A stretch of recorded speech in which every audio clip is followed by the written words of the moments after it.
Assalamualaikum warahmatullahi wabarakatuh. Selamat pagi sahabat Bawaslu di seluruh Indonesia, terutama di Kota Tangerang Selatan. Aduh, lupa mama mau apa?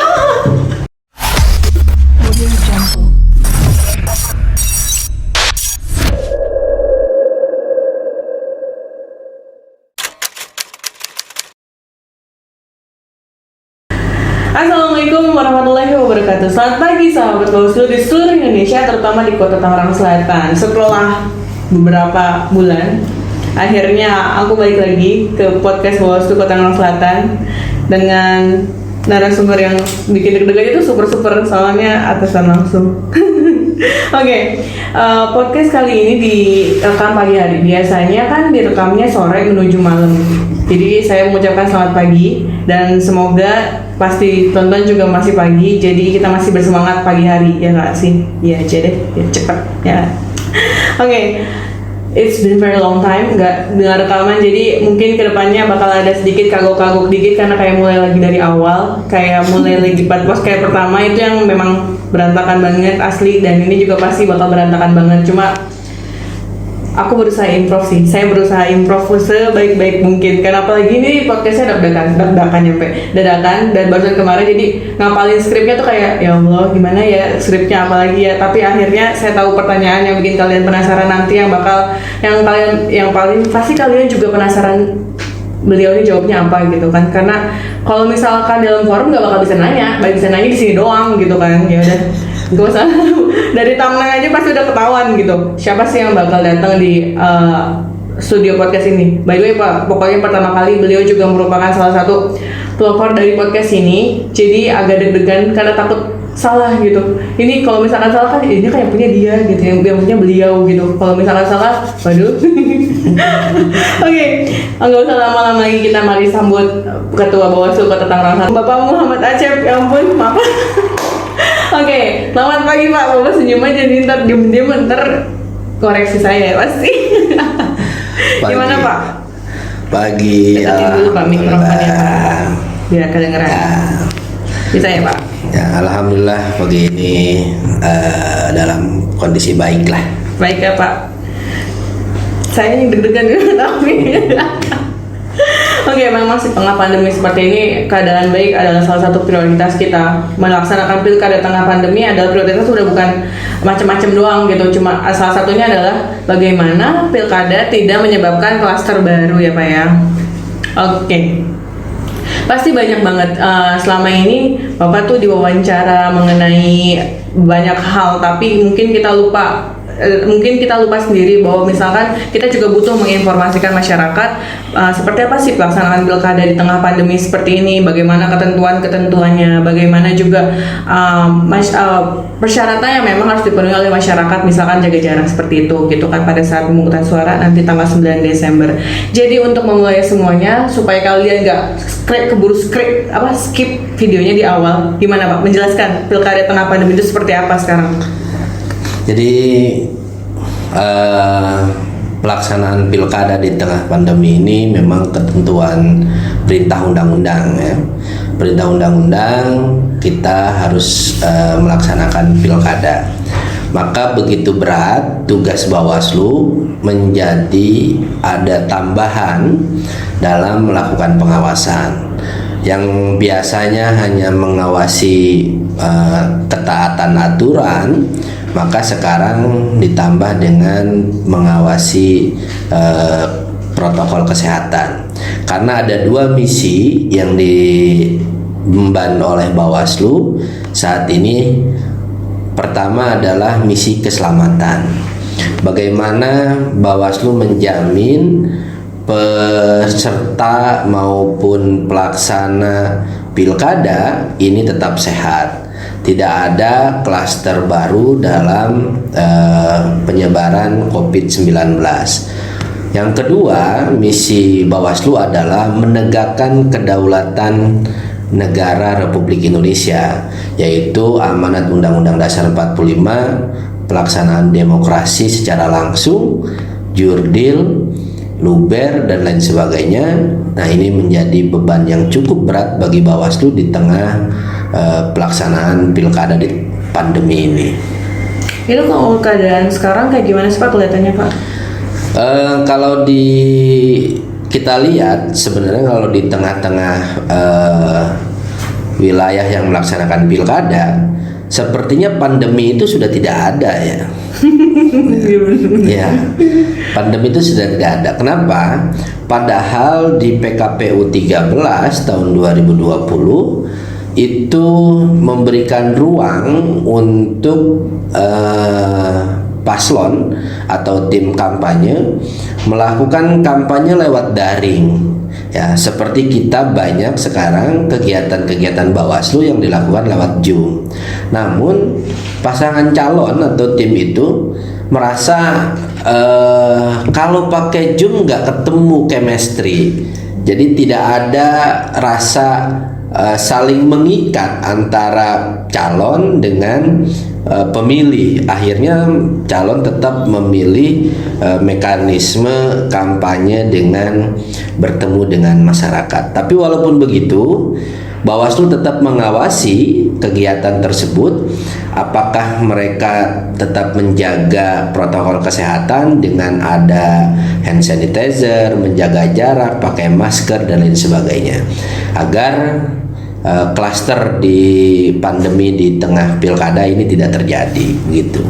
Kalau misalkan dari masyarakatnya sendiri kan udah biasa aja gitu Pak. Kalau misalkan dari pasangan calonnya gimana Pak tanggapan seperti ini? Bagaimana kan mereka juga nanti salah satunya bakal menjadi wali kota, dan berarti mau nggak mau dan harus itu kan memang harus menaati protokol kesehatan. Ada nggak sih pelanggaran-pelanggaran yang ditemukan terkait dengan protokol kesehatan pada saat kampanye, proses kampanye seperti ini gitu? Ini kan juga menjadi catatan kepada masyarakat nih, mana nih calon pemimpin yang memang mungkin nantinya protokol kesehatan menjadi prioritas gitu buat mereka harusnya gitu. Catatan Bawaslu masih banyak ya pelanggaran protokol kesehatan. Namun memang pelanggaran protokol kesehatan ini sanksinya cukup ringan. Ya, cuma hanya diberikan surat peringatan kemudian dibubarkan. Mestinya memang pasangan calon ini harus membawa perubahan ya, perubahan mindset ke pemilih gitu ya, bahwa mereka menjadi pemimpin melahirkan sebuah inovasi yang bisa diikuti oleh masyarakat. Yaitu apa? Ya, taat kepada aturan protokol kesehatan, taat kepada aturan-aturan yang sudah ditetapkan oleh PKPU, misalnya tidak melakukan bakti sosial, tidak melakukan senam, tidak ada kegiatan goes yang tadinya kampanye itu bebas gitu ya, sekarang terbatas. Nah, ini pasangan calon harusnya bisa memberikan edukasi yang baik kepada calon masyarakat yang akan dipimpinnya begitu. Kemudian COVID sendiri mungkin bagi sebagian masyarakat masih menjadi momok. Ada beberapa yang pesimis mengikuti atau berpartisipasi dalam pilkada tahun 2020. Salah satu poin kesuksesan pilkada adalah memastikan partisipasi dari masyarakat, dan Bawaslu menjadi salah satu faktor kepercayaan masyarakat. Bagaimana Bawaslu meyakinkan masyarakat bahwa dalam TPS nih nantinya ada pengawasan kesehatan yang memang masyarakat nggak perlu khawatir, kita mengawasi tek-tek segala macam tentang protokol kesehatan itu bagaimana Pak caranya Pak? Sebenarnya gini ya, apapun metode yang digunakan atau cara yang digunakan untuk kita mencegah pandemi itu susah ketika masyarakat sendiri tidak disiplin. Jadi aturan dibuat seketat apapun, tapi individu masyarakat tidak disiplin, itu sama saja sebenarnya. Walaupun misalnya di TPS itu disiapkan hand sanitizer, disiapkan alat pengukur suhu, bangku juga ditaruh dengan cara berjarak. Kemudian ada TPS yang setiap 5 menit sekali misalnya disemprot disinfektan. Tetapi masyarakatnya sendiri di luar TPS itu tetap berkerumun, tetap berdiskusi. Ini juga susah gitu ya, ketika di satu sisi diterapkan protokol kesehatan ketat, tapi di luar itu protokol kesehatan tidak berlaku. Nah, ini juga menjadi perhatian agar sesungguhnya protokol kesehatan itu bukan hanya sekedar aturan, tapi individu masyarakat juga harus mau menjalankan protokol kesehatan tersebut gitu. Oke, tadi balik lagi ke kampanye nih Pak. Kampanye walaupun memang sekarang kan banyaknya ada beberapa objek yang ikut diawasi dalam proses kampanye. Jadi potensi-potensi pelanggaran apa aja sih yang memang terjadi pada saat kampanye, dan mungkin kemarin sudah ada di pelaporannya atau temuan pada pelanggaran-pelanggaran yang dilakukan oleh beberapa pasangan calon pada saat kampanye itu apa aja sih Pak? Ya, kalau di kampanye di masa bebas ya, tidak ada pandemi, itu pasti yang kita potensi pelanggarannya itu ada anak-anak ikut dalam kampanye, kemudian ada ibu-ibu hamil ikut dalam kampanye, kemudian arak-arakan. Nah, sekarang ini sudah tidak ada itu potensi itu ya. Ya, sekarang itu potensinya adalah money politik, netralitas ASN, kemudian pelanggaran protokol kesehatan, ya, kemudian ujaran kebencian, kampanye hitam, negatif campaign dan lain sebagainya. Jadi sekarang itu memang agak bergeser gitu ya, yang dulu ketika kampanye saat ini kita sering menemukan motor dengan knalpot yang keras gitu ya, ada anak-anak megang bendera, pakai kaos dan lain sebagainya. Sekarang sudah tidak ada. Sekarang orang melihat ikut kampanye tidak pakai masker gitu ya, ikut kampanye tidak bawa hand sanitizer. Jadi lebih banyak ke situ. Kemudian apalagi tadi ini tengah pandemi, money politik menjadi perhatian. Orang akan berpikir siapa yang ngasih uang hari ini maka akan kita pilih, begitu. Oh, itu salah satu beberapa pelanggaran yang memang menjadi potensi dan juga pernah dilakukan penanganan ya Pak ya pada kemarin-kemarin. Terus kemudian salah satu pertanyaan lagi adalah bagaimana Bawaslu, kan ini nggak mungkin Bawaslu aja gitu yang melakukan pengawasan, karena protokol kesehatan itu bukan pas pilkada aja, tapi sebelumnya dan mungkin di masa yang akan datang juga bakal terjadi lagi. Jadi harus ada koordinasi atau kerjasama dengan pemerintah setempat. Bagaimana sih Pak bentuk dukungan pemerintah terhadap pilkada kali ini dan termasuk pengawasan yang dilakukan oleh Bawaslu? Bentuk dukungan pemerintah terhadap pelaksanaan pilkada, yang pertama, yang utama itu adalah pendanaan ya. Karena pilkada di tengah pandemi ini memang mahal. Yang tadinya tidak ada anggaran beli masker, yang tadinya tidak ada anggaran hand sanitizer, tidak ada anggaran rapid test, ini menjadi ada. Nah, dukungan pemerintah terkait anggaran memang cukup diperlukan, dan alhamdulillah pemerintah daerah sudah hampir ya semua sudah memenuhi terkait dukungan pendanaan. Yang kedua, sebenarnya beban Bawaslu itu dalam penanganan COVID itu tidak ada sebenarnya ya. Itu adalah ranahnya pemerintah ya, BPBD, Dinas Kesehatan gitu ya. Namun Bawaslu karena pilkada di tengah pandemi tidak mau kita ini disalahkan ketika pilkada ada klaster baru, maka di Bawaslu bekerja sama dengan pemerintah, stakeholder, kepolisian, kejaksaan, BPBD, Dinas Kesehatan dan lain sebagainya, membentuk Pokja, Prokes. Jadi ada di Bawaslu itu Pokja khusus pengawasan protokol kesehatan COVID-19. Dan alhamdulillah pemerintah daerah, baik itu TNI, baik itu Polri, Kejaksaan, itu mendukung penuh terhadap Pokja, pengawasan protokol kesehatan untuk kampanye. Itu Pokja protokol kesehatan itu siapa aja sih Pak yang berpartisipasi?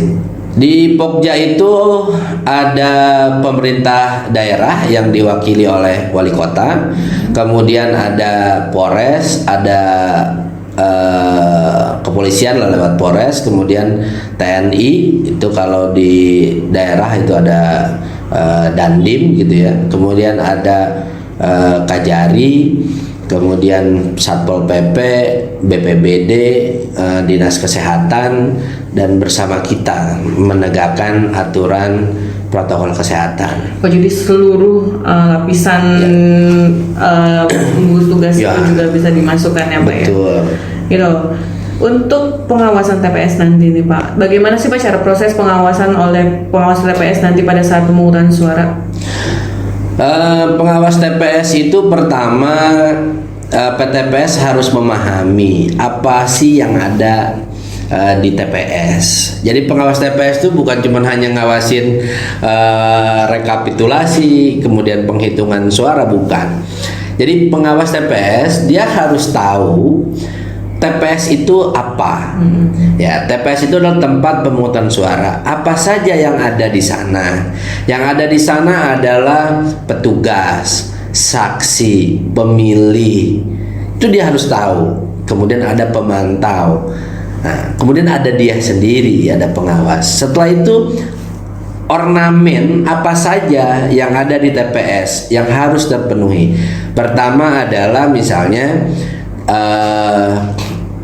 informasi tentang calon yang ditempel di TPS agar masyarakat bisa tahu sebelum memilih mana nih yang punya visi misi bagus siapa dan lain sebagainya.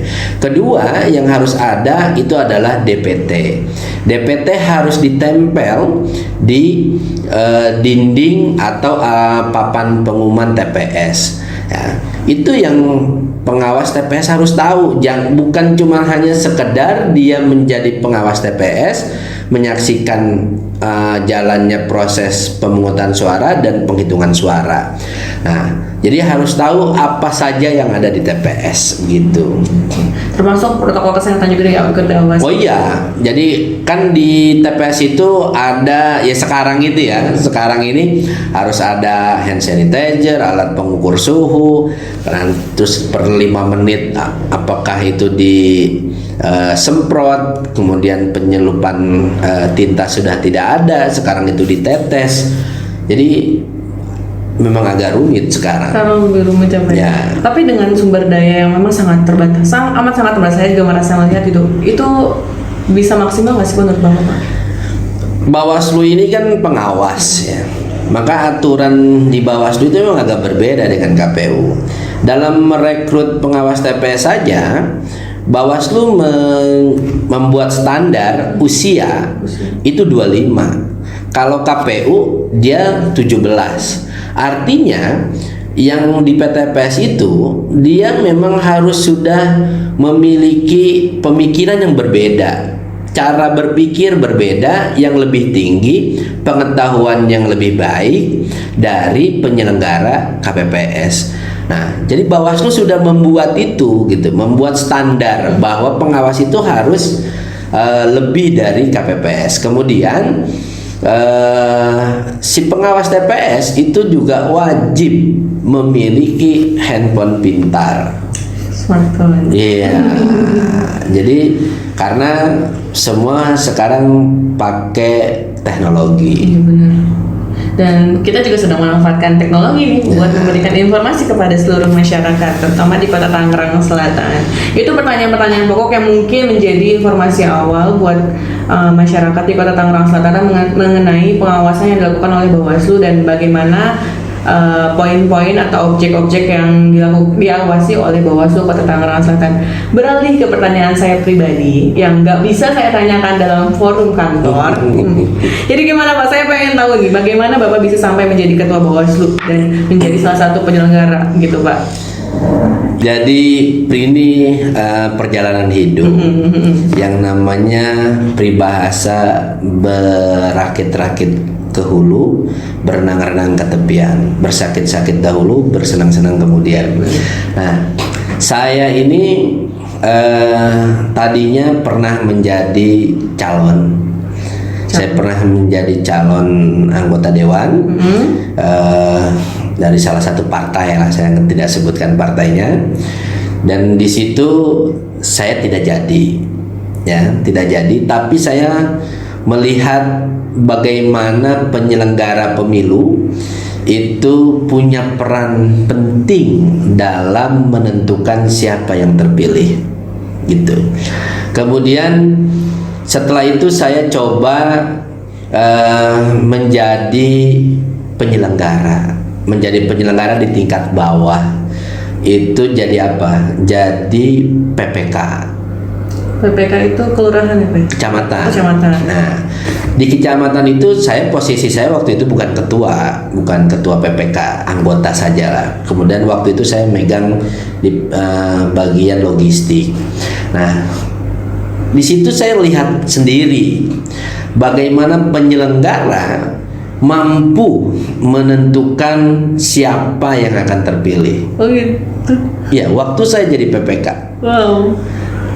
Berontaklah kita, gitu ya. Oh, ternyata begini, gitu ya. Nah, kemudian saya mencoba untuk jadi tim sukses. Oke. Ya, untuk jadi tim sukses. Setelah saya masuk ke dalam tim sukses, mencoba untuk memenangkan seseorang, lagi-lagi sadar kita bahwa pemenang terakhir itu adalah penyelenggara. Jadi kata Stalin ya, bahwa pemilih itu bukan penentu pemenang, tapi yang menghitung suara itu yang menentukan pemenang. Nah, setelah itu saya coba menjadi penyelenggara yang paling bawah, menjadi KPPS. Wow. Jadi setelah saya mengamati, menganalisis dan lain sebagainya, nah ini titiknya di sini. Saya coba untuk jadi KPPS. Ketika saya jadi KPPS, ternyata memang tekanan itu cukup banyak di KPPS. Tekanan itu cukup banyak. Kenapa tadi yang saya bilang bahwa pemilih tidak menentukan siapa pemenang, tapi yang menghitung suara itu yang menentukan pemenang. Nah, ketika di KPPS itu saya sadar, ternyata di sini titik persoalannya. Kenapa? Karena pemilih dengan tempat pemungutan suara dan penghitung suara itu ada di situ. Ya kan? Pemilih datangnya ke TPS, bukan ke KPU, bukan datang ke PPK, tapi datang ke TPS. Ya. Kemudian penghitung suara adalah KPPS. Ya. Nah, jadi disitulah tempat yang paling rawan dan juga yang menentukan siapa yang menjadi pemenang. Setelah saya jadi KPPS. Setelah itu, Pak? Setelah itu karena saya sudah mengetahui titik rawan itu, saya coba menjadi nyalon Panwaslu. Nah, jadi Panwaslu saya mendapatkan ketika menjadi Panwaslu itu yang tidak saya pernah lupa, gitu ya. Itu pernyataan dari Mas Pram bahwa Islam integrity itu tidak bisa diwujudkan jika bukan dari diri kita sendiri. Jadi Islam integrity itu berawal dari diri kita. Maka kita harus bisa menularkan. Oleh karena itu saya bersama teman-teman Panwascap mencoba di periode 2015 membersihkan potensi-potensi yang tadi saya sudah analisis, sudah petakan bahwa kerawanan paling tinggi itu adalah di tempat pemungutan suara. Itu bersama Panwascam, saya ketika itu memetakan siapa RT RW yang menjadi pendukung salah satu pasangan calon itu tidak boleh menjadi KPPS. Padahal di dalam aturan memang itu tidak ada ketentuan itu. Yang ada adalah berafiliasi kepada atau menjadi anggota partai. Ya, walaupun dia tidak menjadi anggota partai, tapi kalau dia berafiliasi kepada salah satu pasangan calon, kita minta kepada KPU untuk tidak memperkerjakan atau tidak menempatkan dia sebagai KPPS. Itu emang pengalaman menjadi guru terbaik ya Pak ya? Ya. Karena Bapak punya pengalaman, akhirnya tahu mana nih yang benar-benar harus diawasi dan kunci dari pelaksanaan pemilu pada saat itu ya Pak ya? Iya. Nah, tadi KPPS saja tekanannya banyak. Sekarang menjadi ketua Bawaslu Pak, tekanannya seperti apa? Kalau ketua Bawaslu tekanannya cuma hanya dari media. Oh gitu? Iya. Karena media itu selalu meminta informasi terdepan. Iya benar. Ya kan? Ingin menyampaikan informasi paling awal ke masyarakat. Padahal Bawaslu baru nanganin. Ya, baru nanganin nih. Tapi sudah bagaimana Pak? Pelanggaran ini, bagaimana pelanggaran ini? Kita kan nggak bisa bicara ketika ini masih dalam proses, kecuali sudah putusan. Cuma kan wartawan, media gitu ya, mengejar terus gitu. Kalau kita nggak jawab, dibilang pelit informasi, ya kan, pelit omongan dan lain sebagainya gitu ya. Nah itu yang serba salah sebenarnya. Tapi kalau tekanan cara ini tidak ada, justru di tingkat atas itu. Saya rasakan itu ya, justru di KPPS. Waktu saya jadi penyelenggara KPPS itu, gitu. Berarti memang tekanan itu jadi di bawah ya? Di bawah. Jadi bagaimana Bapak memotivasi pengawas-pengawas yang ada di bawah, yang di lapangan gitu Pak? Kan karena mereka juga butuh informasi, butuh ini yang harus diawasi seperti ini, cara pengawasannya seperti ini gitu, gimana Pak? Dulu 2015 pengawas TPS itu honornya kecil. Pengawas TPS ya 2015 waktu saya jadi pengawas pilkada itu kecil. Nah ketika honor kecil, potensinya lebih besar ya untuk ikut dalam melakukan kecurangan. Tapi ketika honornya digedekan, dirubah dan lain sebagainya, disamaratakan, potensinya agak sedikit menurun. Bukan berarti tidak ada ya, tapi potensinya menurun saja. Nah, kita selalu memberikan sugesti, memberikan semangat bahwa ini tugas negara. Kalau misalnya Soekarno selalu menyatakan jangan pernah kau tanyakan apa yang negara berikan kepadamu, tapi tanyakan pada dirimu apa yang sudah kau berikan kepada negara. Inilah waktunya. Bagaimana kita menegakkan demokrasi yang secara langsung masyarakat menentukan pemilihan. Nah, dulu kita terkekang dengan pemilihan pemimpin lewat perwakilan. Sekarang kita memilih langsung. Maka pengawas pun harus bisa menjadi agent perubahan tentang Islam integrity gitu. Oke, jadi memang motivasi dari dasar juga ya Pak ya. Terus kalau sekarang lihat Panwascam, PPL atau PTPS ini gimana Pak keadaan sumber daya manusianya di Bawaslu Tangsel sendiri? Di Bawaslu Tangsel sendiri saya selalu memberikan motivasi ya. Mudah-mudahan pengawas kita di Panwascam ini tetap tegar, tidak goyah dengan iming-iming dan janji terkait dalam rangka melakukan pengawasan. Kalau memang itu bersalah, ya disampaikan kesalahannya. Kalau itu benar, maka disampaikan kebenarannya. Nah, yang sulit memang adalah ketika kita punya kemauan untuk membersihkan lembaga kita. Ini banyak.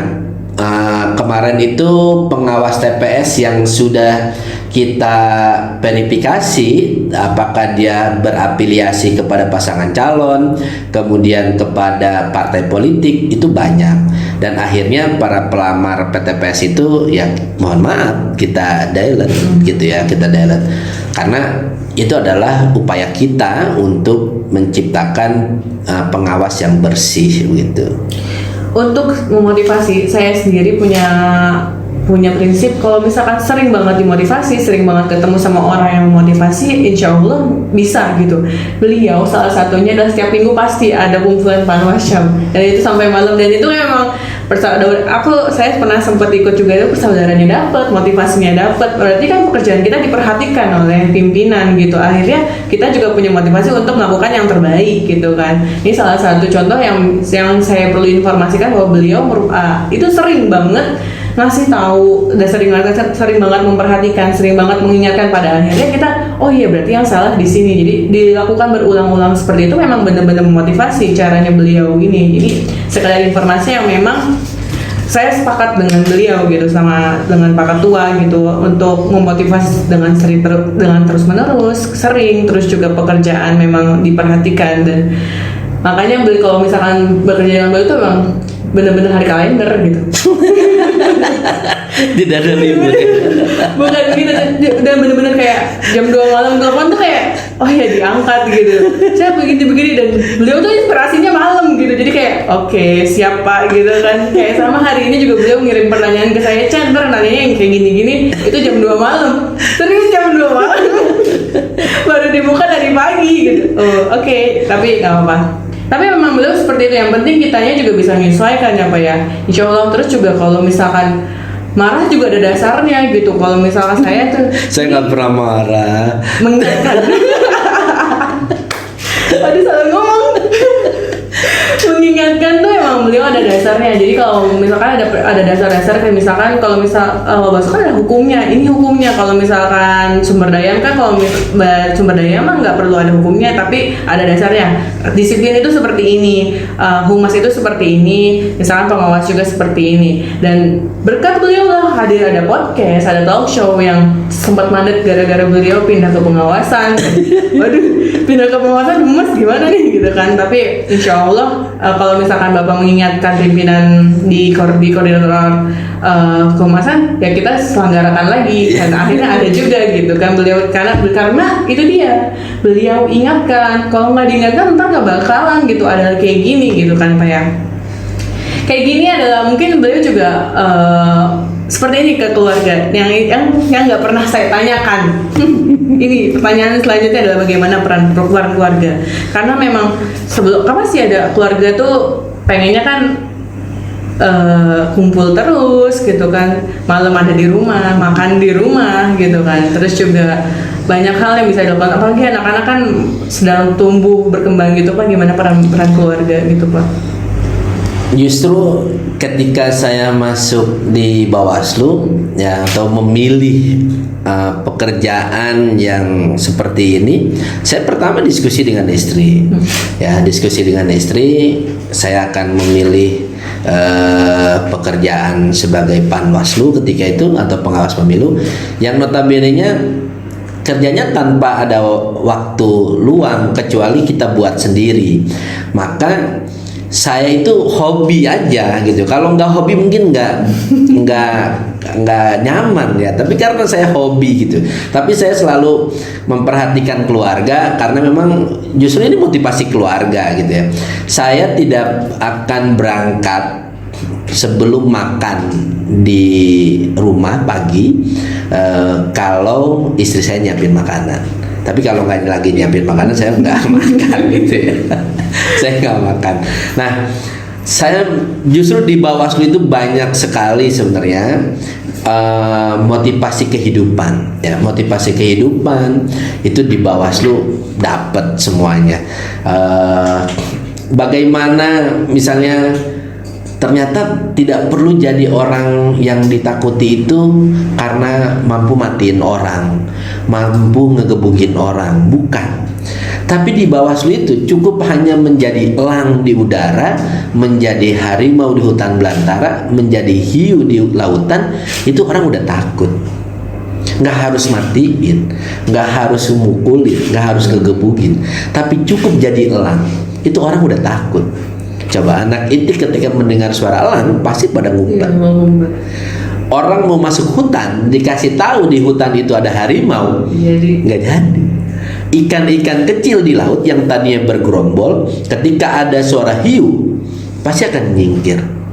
Jadi nggak perlu harus menjadi pembunuh gitu untuk ditakuti, untuk disegani juga. iya, jadi cukup itu aja. Nah, itu saya dapat motivasi banyak loh. Tadi dari Mas Pram, dari Pak Daniel Juhron, ya, kemudian pimpinan kita yang sekarang itu ada Mas Apip, ada Rahmat Bagja, ada Bu Dewi, ada Pak Frid, ada Pak Abhan sebagai ketua.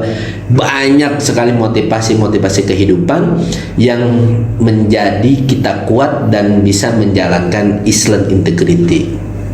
Oke. Itu.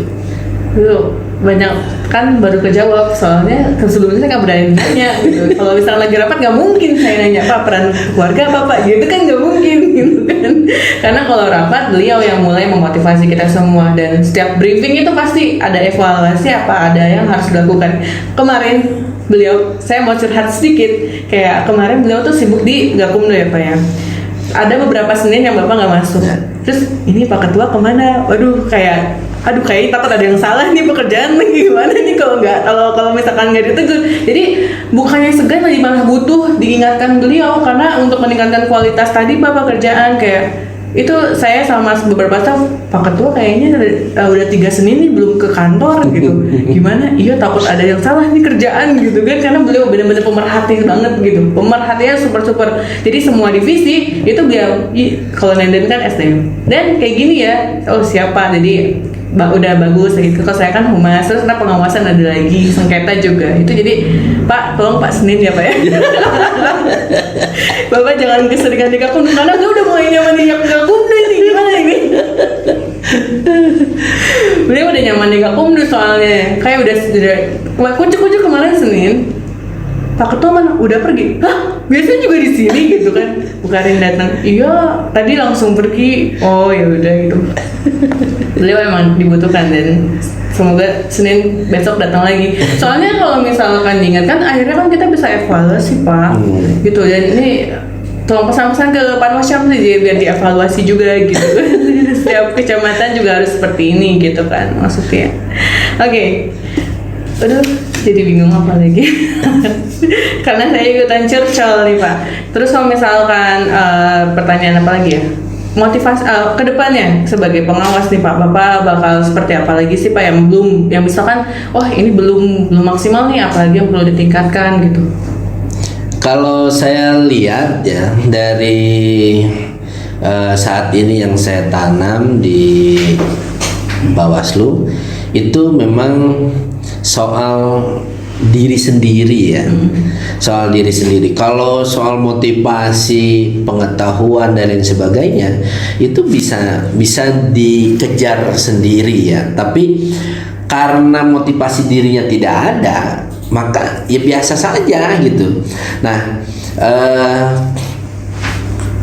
yang namanya jalur komunikasi, koordinasi itu ada dibuka. Tapi memang individunya yang nggak mau. Bagaimana meningkatkan kualitas diri itu kan dari diri sendiri. Apakah tanpa harus dibintek, tanpa harus dikasih bimbingan. Kalau soal bagaimana sih melakukan pengawasan kayak begini, melanggar atau tidak, itu kan sebenarnya di googling di Google juga ketemu. Oh ini pasalnya, oh ini yang harus dilakukan, apa sih tugas Bawaslu dan lain sebagainya. Jadi tergantung diri sendiri. Makanya bekerja itu kalau hobi susah ya. Kalau hobi gitu, kerjanya hobi. Kalau kerjanya bukan hobinya ya, atau tidak senang, itu ya cuek aja gitu. Yang penting tiap bulan dapat honor, ya kan? Tapi tidak mau memotivasi diri. Kalau dia mau memotivasi diri, saya yakin itu bisa berjalan. Kelemahan kita adalah minimnya inovasi. minimnya inovasi. Karena ya mudah-mudahan kalau memang Bawaslu Tangsel itu menjadi satker, mudah-mudahan bisa melakukan inovasi dan akselerasi yang lebih. Saya misalnya menginginkan si Waslu yang punya Bawaslu RI itu bisa dipakai di Bawaslu. Gowaslu yang ada di Bawaslu RI bisa dipakai di Bawaslu Kabupaten Kota. SIPS SIP ya, Sistem Informasi Permohonan Sengketa, itu juga bisa dipakai di Bawaslu. Jadi sistem teknologi yang Bawaslu miliki hari ini itu cukup mumpuni sebenarnya, inovatif, kreatif. Namun sistem itu apakah bisa digunakan oleh Bawaslu Kabupaten Kota?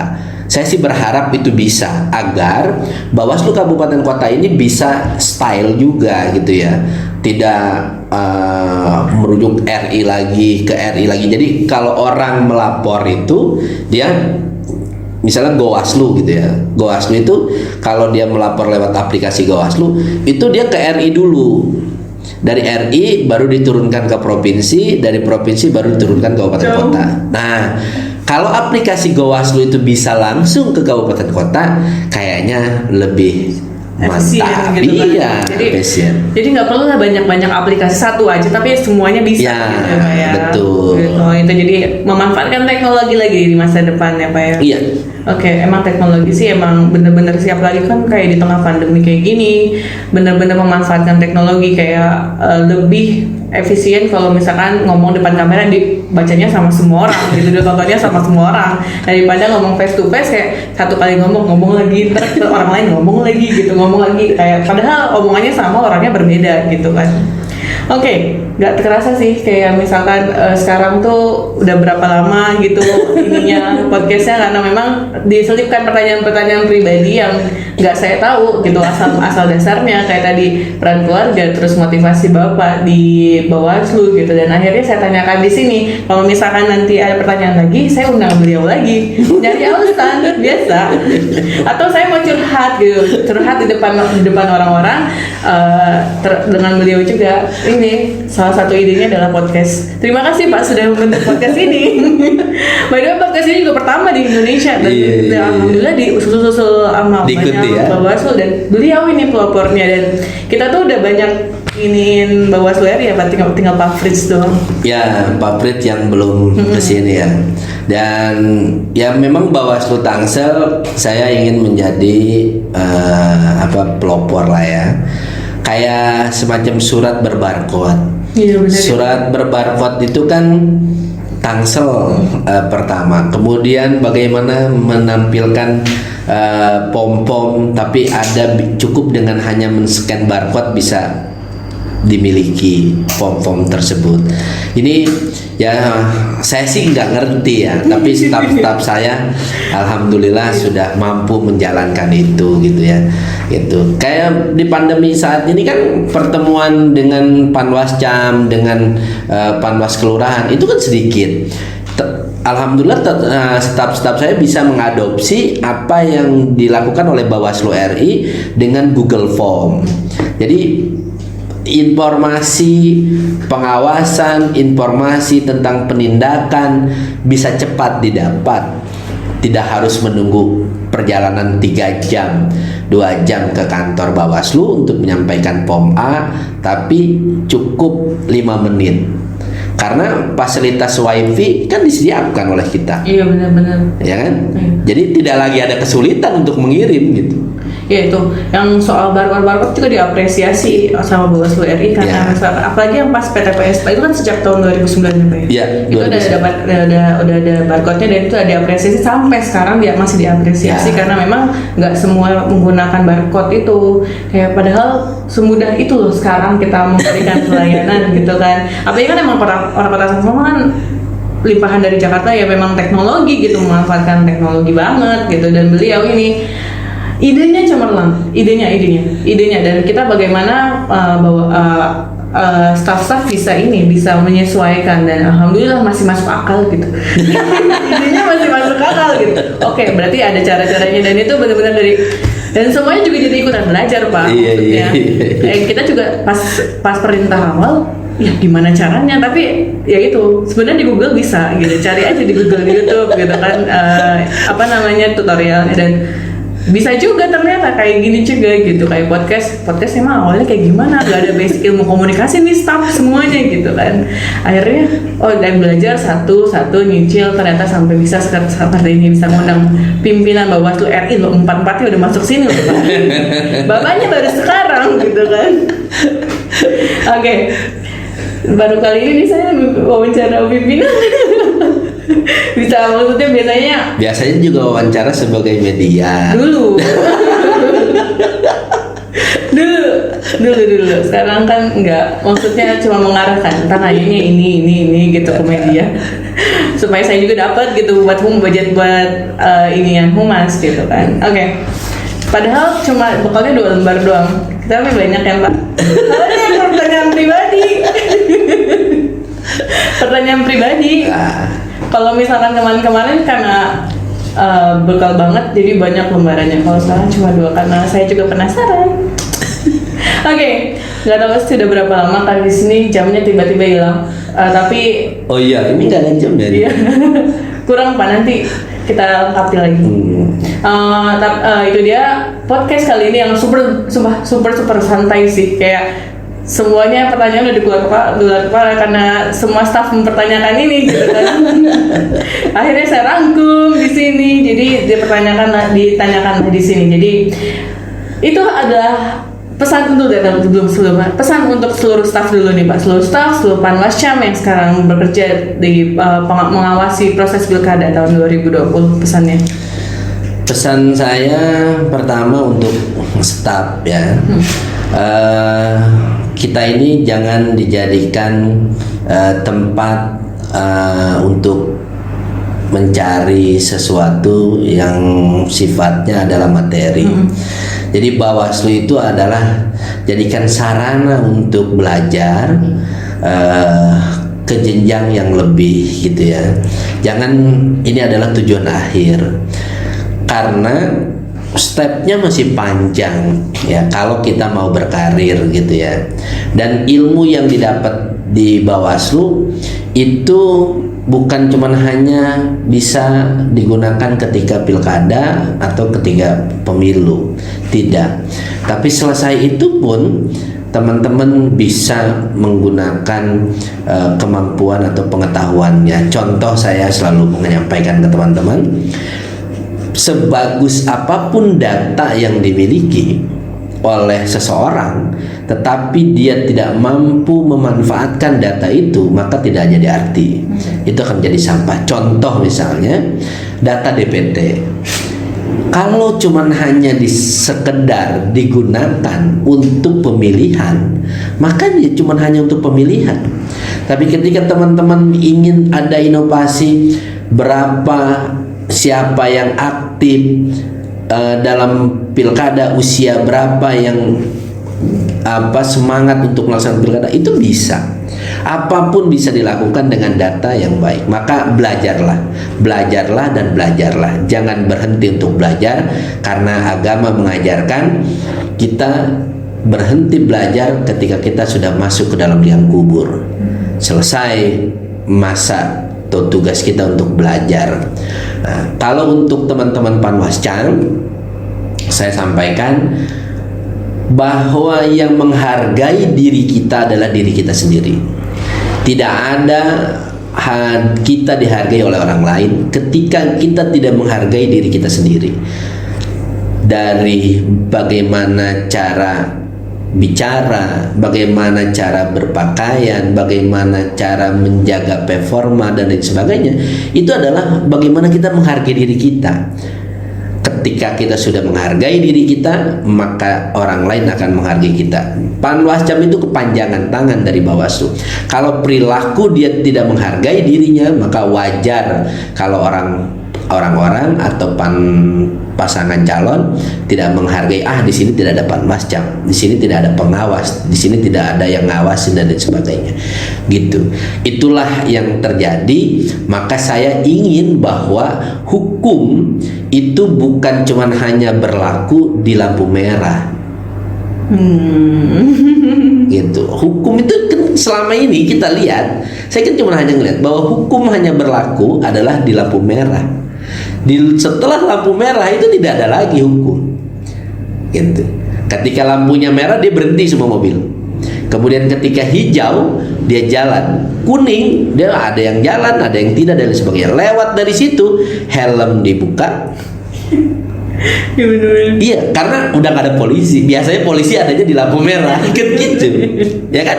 Nah, ketaatan orang terhadap hukum itu juga dilihat dari persimpangan jalan. Apakah itu jalan semrawut dan lain sebagainya. Ya, makanya saya meminta ke teman-teman Panwascam, Integrity Island itu bukan karena lingkungan, tapi pribadi yang menularkan ke lingkungan. Mari kita ciptakan integritas kita, tularkan integritas kita kepada masyarakat dari keluarga, tetangga, kemudian RT. Nanti akan terbentuk yang namanya Integrity Island tersebut. Gitu. Jadi pesannya adalah bagaimana kita membentuk kepribadian kita sehingga terbentuk juga Integrity Island gitu ya Pak ya. Iya. Gitu. Jadi tolong diingat-ingat, jadi headline baru buat kita semua.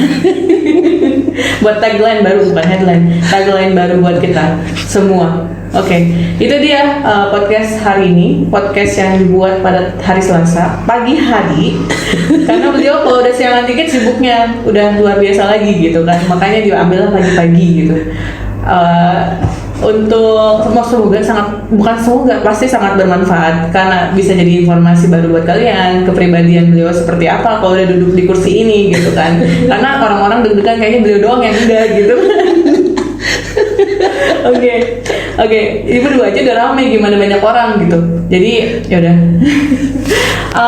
Setelah ini juga Bantar bakal ada podcast lainnya, insya Allah yang bakal dilaksanakan nanti udah dibuat skemanya Pak untuk laporan juga. Supaya tidak mati suri lagi. Dan mungkin ini juga jadi pembuka baru buat season kita yang baru. Jadi semoga sahabat Bawaslu bisa antusias nih, saya excited buat menunggu informasi-informasi kita yang memang biasanya disebarkan melalui beberapa akun sosial media, misalkan Bawaslu Tangsel di Facebook, Bawaslu.Tangsel di Instagram, Bawaslu Tangsel TV, sampai di website juga yang masih aktif merilis beberapa berita dan informasi terkait pengawasan yang dilakukan oleh Bawaslu Tangsel. Jadi buat kalian yang memang penasaran, bisa di follow, bisa dibaca, bisa di subscribe akun-akun sosial media yang ada di description box di video ini. Oke, ini dia podcast hari ini. Saya terima kasih buat Bapak. Ya, terima kasih. Yang terus mengingatkan saya, podcastnya kapan? Iya Pak, siap Pak, siap. Gitu. Podcast akhirnya beliau yang saya undang sendiri gitu kan, untuk datang ke sini dan sekalian juga beliau mau latihan ya Pak ya. Tapi tetap pasti yang tayang TVRI dulu Pak, dibanding kita diedit dulu ini. Jadi yang memang kalau misalkan beliau juga sering tampil di TV, tapi juga kan TV kan banyak banget nih artikel-artikel berita, makanya kita simpulkan di sini nih, dirangkum di sini yang memang pernah beliau tampilkan di beberapa stasiun TV dan ditampilkan di sini juga. Semoga aja nggak kalah gitu Pak viewersnya. Iya. Oke, saya Anissa untuk pamit undur diri dalam podcast kali ini. Bapak juga untuk pamit diri. Jadi sebelum kita closing, kita harus ada salam awas sama tagline Bawaslu. Salam awas, berani bersama Bawaslu, awasi pilkada tanpa ragu.